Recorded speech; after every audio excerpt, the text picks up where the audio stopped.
Python short-circuiting strange behavior.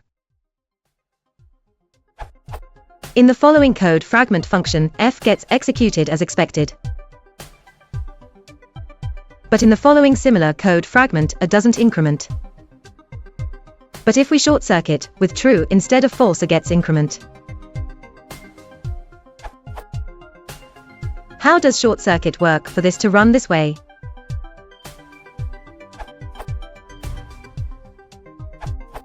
I believe that is equivalent to and is equivalent to.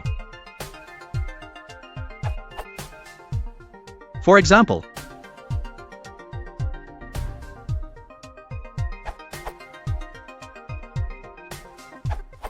that's because f and false is an expression, technically a single expression statement, whereas a plus equals 1 and false is an assignment statement.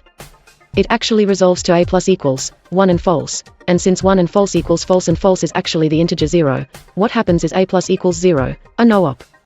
1 and true, however, evaluates to true, which is the integer 1, so a plus equals 1 and true means a plus equals 1. Also note that Pythons and or always return the first of their operands that can unambiguously determine the result of the operatio.